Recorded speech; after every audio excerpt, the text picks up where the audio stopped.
ఆహా! ఏమి రుచి! పిరపిల్లాడుతూ గుమగుమలాడే బగారా రైస్ వడ్డించుకొని, ఆ పక్కనే నోట్లో వేసుకోగానే గుటుక్కున మింగేయాలనిపించే కోడి గుడ్డు కూర, చిన్న పిల్లల నుంచి పెద్దవాళ్ళ వరకు భలే ఇష్టపడి తినే బెండకాయ వేపుడు ఉంటుంది. ఒక్కో ముద్దలో నంజుకొని తింటే నా సామి రంగా స్వర్గమే ఏకంగా. ఈ రెసిపీ చాలా బావుంటుందండి. నేను మీకు రికమెండ్ చేస్తున్నాను. డెఫినెట్‌గా ట్రై చేసి టేస్ట్ చేయండి. హలో ఫ్రెండ్స్, వెల్కమ్ టు తిందాం రండి. నిజంగానండోయ్ తిందాం రండి వాళ్ళ చేసుకోబోయే వంటని. ఇవాళ మనం సింపుల్గా గుమగుమలాడే ఎగ్ కర్రీ చేసుకుందాము. అందరూ చేసేదానికన్నా చాలా డిఫరెంట్గా ఉంటుంది, బట్ డెఫినెట్లీ టేస్టీగా మాత్రం ఉంటుంది. సో ముందుగా 4, 5 పచ్చిమిర్చి, 8 చిన్న సైజ్ ఆనియన్స్, పెద్దవైతే 4 తీసుకోండి సరిపోతుంది. 2 కోడిగుడ్లు, 2 రెబ్బల కరివేపాకు, సగం కట్ట పుదీనా, 4, 5 బెండకాయలు. బెండకాయ వేపుడు సైడ్ డిష్గా నంజుకొని తింటే చాలా టేస్టీగా ఉంటుందండి. ముందుగా ఉల్లిపాయల్ని తరుక్కుందాం. ఆనియన్స్ ఎంత సన్నగా తరుక్కుంటే అంత బాగా ఫ్రై అవుతాయి, టేస్ట్ కూడా వస్తుంది. సో మనం ఏ వంట చేసినా చాలా సన్నగా తరుక్కోండి, నూనెలో ఆ ఫ్లేవర్ అనేది వచ్చేస్తుంది అనమాట. 4, 5 పచ్చిమిర్చి చీలికలు కారానికి, 2 రెబ్బల కరివేపాకు, అలాగే పుదీనా కట్టను కూడా తీసుకుందామండి. అంటే సన్నగా తరుక్కోవాలి పుదీనా కానీ కొత్తిమీర కానీ. నా దగ్గర కొత్తిమీర కాస్త లేదు, సో మీరు కొత్తిమీర కూడా యాడ్ చేసుకొని చాలా టేస్టీగా ఉంటుంది. పుదీనా చాలా సన్నగా తరుక్కోండి, కొత్తిమీర కూడా చాలా ఫ్లేవర్ వస్తుందండి మనకి. ఆ తర్వాత బెండకాయల్ని తొడిమెలు తీసుకుందాము. బెండకాయలకి మధ్యలో ఈ విధంగా కట్ చేసుకుందామండి. సో పురుగులు గిట్లా ఏం లేకుండా క్లీన్గా ఉన్నాయో చూసుకుంటూ కట్ చేసుకోవాలి.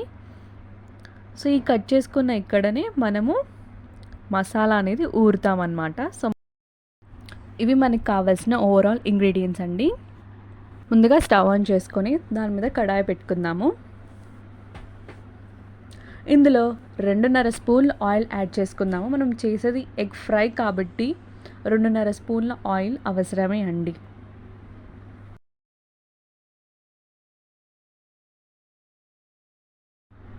నూనె కాగాక అందులో మనం మినపగుళ్ళు వేసుకుందాము.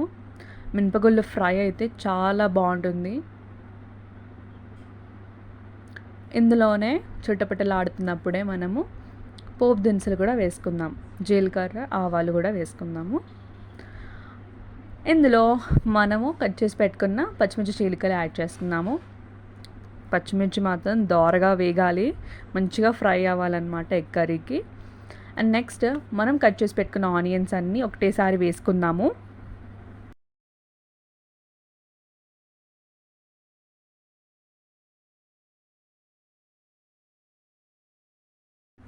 కాస్త మిక్స్ చేసుకుందాం, అలా కలుపుకుంటూ ఉన్నాము దోరగా వేగేంత వరకు. ఈ ఎగ్ కర్రీ, నేను చెప్పే ఎగ్ కర్రీలో మాత్రం ఆనియన్స్ ఎంత బాగా ఫ్రై అవుతే అంత టేస్ట్ వస్తుందండి. సో మూత పెట్టేస్తున్నాను నేను.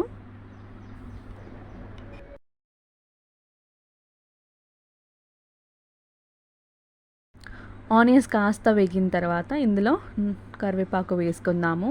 కాస్త చిటికెడు ఉప్పు వేసుకుందాము మగ్గే టైంలోనే. సో ఉప్పు వేస్తేనంటే మనం ఆనియన్స్ అనేటివి తొందరగా మగ్గుతాయి, మంచిగా ఫ్రై అవుతాయి అన్నమాట. ఇది నా వైపు నుంచి ఒక చిన్న చిట్కా. ఆ తర్వాత కసూరి మేతి వేసుకుందాము. కసూరి మేతి వేస్తే టేస్ట్ అద్దిరిపోతుంది. మీ దగ్గర లేకపోతే జస్ట్ స్కిప్ చేసేయండి అంతే.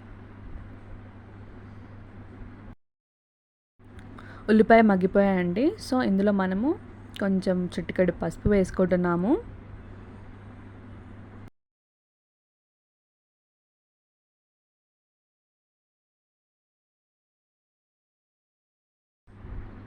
ఆ తర్వాత కొద్దిసేపు మూత పెట్టి ఒక 5 నిమిషాలు ఉంచండి, చాలా బాగా మగ్గుతుంది.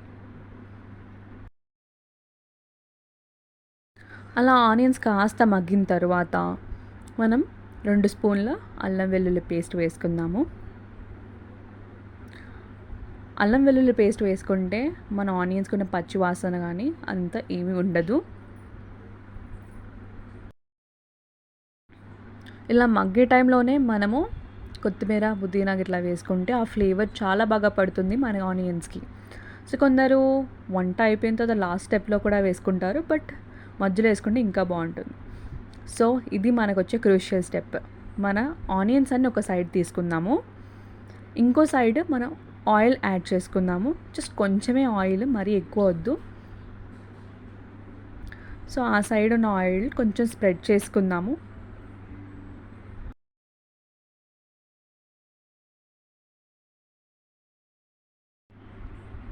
సో తర్వాత 2 ఎగ్స్ అక్కడ బీట్ చేసుకుందాము.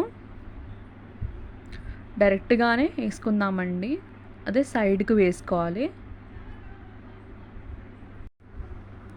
ఈ స్టెప్ చాలా డిఫరెంట్గా ఉంటుందండి అందరూ చేసేదానికన్నా. సో నన్ను ట్రస్ట్ చేయండి, డెఫినెట్గా ఇది చాలా టేస్టీగా వస్తుంది.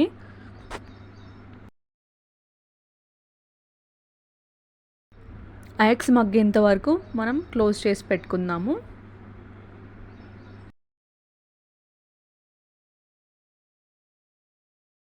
ఎగ్స్ కాస్త అడుగంటున్నప్పుడే తిప్పేసుకోవాలండి, మాడితే బాగోదు.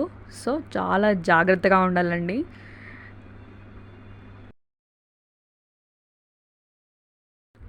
నాకు చాలా కష్టంగా ఉండేదండి తిప్పేసుకోవడం ఎప్పుడైనా కానీ, బట్ స్లోగా అలవాటు అయిపోయింది నాకు. ఈ ప్రొసీజర్ నేను చేస్తూ ఉంటే నాకు అలవాటు అయిపోయింది. బట్ చాలా కేర్ఫుల్గా తిప్పేసుకోండి, మళ్ళీ ప్రాబ్లం అవుతుంది. సో తర్వాత ఈ ఎగ్స్ని కలిపేసుకుందాం ఒకసారి మనం మొత్తం ఆనియన్స్తో ఉంటే.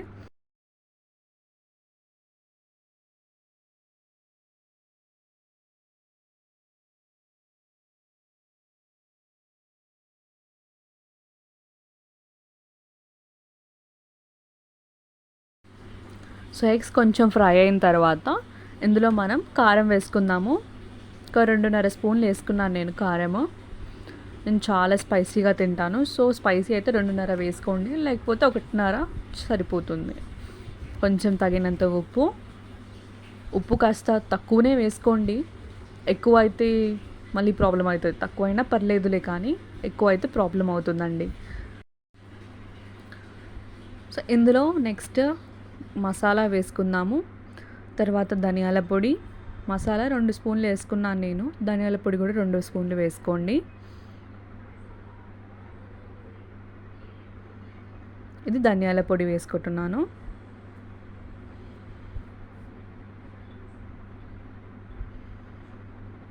అంతా వేసిన తర్వాత మళ్ళీ ఒకసారి మిక్స్ చేసుకోండి బాగా. నెక్స్ట్ మనం ఎవరెస్ట్ చికెన్ మసాలా యూజ్ చేస్తున్నాము. అదేంటి ఎగ్ కర్రీలో చికెన్ మసాలా ఏంటి అంటున్నారా? బట్ టేస్ట్ బాగుంటుందండి, చికెన్ మసాలా కూడా యాడ్ చేసుకోండి, చాలా బాగుంటుంది. తర్వాత కొత్తిమీర పుదీనాతో గార్నిష్ చేసుకుంటే మన ఎగ్ కర్రీ రెడీ. మనం బెండకాయ వేపుడికి కూడా చేసుకుందాం అనుకున్నాం కదా సైడ్ డిష్ లాగా. సో ఒక కడాయి తీసుకొని అందులో ఆయిల్ వేసుకుందాము డీప్ ఫ్రైకి. మరీ ఎక్కువ ఆయిల్ ఏమీ అవసరం లేదు, కొంచెం సరిపోతుందండి. సో 2 పావులు ఆయిల్ వేసుకున్నాను. అవి కాస్త వేడెక్కిన తర్వాత అందులో మెల్లిమెల్లిగా ఒక్కొక్క బెండకాయ డైరెక్ట్గా వేసుకుందాము, మ్యారినేషన్ ఏం లేకుండా, మసాలాలు ఏం అద్దకుండా. స్టార్టింగ్ అయితే మనం ఇలానే వేసుకోవాలి, బెండకాయలు ఫస్ట్ ఫ్రై చేసుకోవాలి మనం ఈ విధంగా. సో అలా 5 బెండకాయలు వేసుకున్నాను. నంజుకోవడానికి చాలా టేస్టీగా ఉంటుందండి. ఒక్కసారి ఇది లాస్ట్ అయిపోయినప్పుడు చాలా టేస్టీగా ఉంటుంది. సో బెండకాయలు ఈ విధంగా మంచిగా ఫ్రై అవ్వాలన్నమాట, చాలా బాగా ఫ్రై అవ్వాలి. మరి మాడనివ్వకండి, టేస్ట్ బాగోదు. ఈ విధంగా లైట్ అండ్ ఫ్రై అవుతే సరిపోతుంది.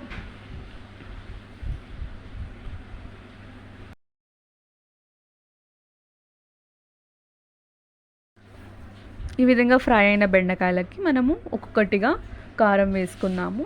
కారం చాలా తక్కువగా వేసుకోండి, మరి మీకు స్పైసీ కావాలంటే కొంచెం ఎక్కువ వేసుకున్నా పర్లేదు, కారం కొంచెం మీడియంగానే వేసుకోండి. సో ఈ విధంగా నేను కారం వేసుకుంటున్నాను. తర్వాత ఉప్పు వేసుకోండి, టేస్ట్ బాగుంటుంది. ఉప్పు లేకుండా మన వల్ల కాదు కదండి. సో కారము, ఉప్పు, ఇంకా మసాలాలు, మన వంటింట్లో ఉండే మసాలా వేసుకుంటాం కదా, మసాలా అన్నిటి మీద ఈ విధంగా జల్లేసేయండి.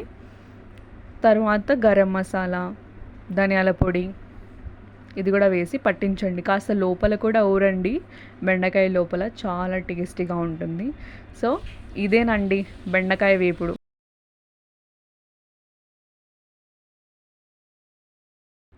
చూసారు కదా ఎగ్ కర్రీ ఎలా చేయాలో. తిందాం రండి మరి. సో వేడివేడిగా ఎగ్ కర్రీలోకి నార్మల్ రైస్ ఏం బాగుంటుందిలే అని బాస్మతి రైస్ చేసుకున్నానండి. సో ఇది బగారా రైస్ లాగా వచ్చింది, చాలా బాగుండే అనమాట. చూస్తున్నారు కదా ఎంత పెరపెరలాడుతుందో.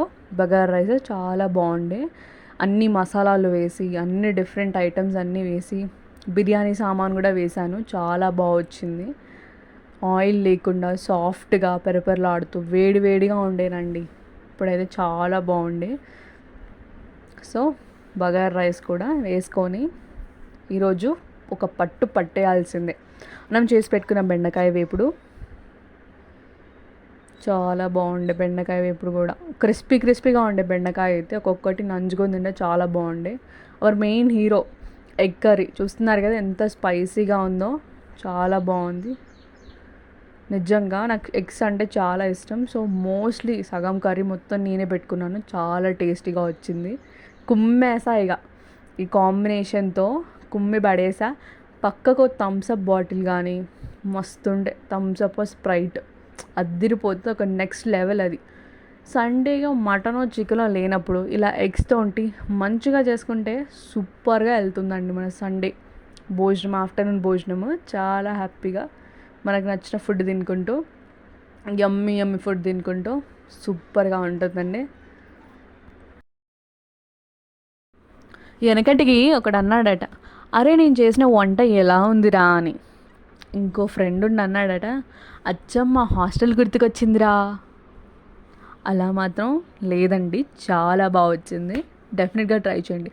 బ్యాచులర్స్కి అయితే పండగే. ఇందులో ఏ టమాటాలు కానీ ఏ ఇంగ్రీడియంట్స్ ఏది లేదు. సో ఈజీగా చేసుకోవచ్చు. తిందాం రండి మరి, లేట్ ఎందుకు.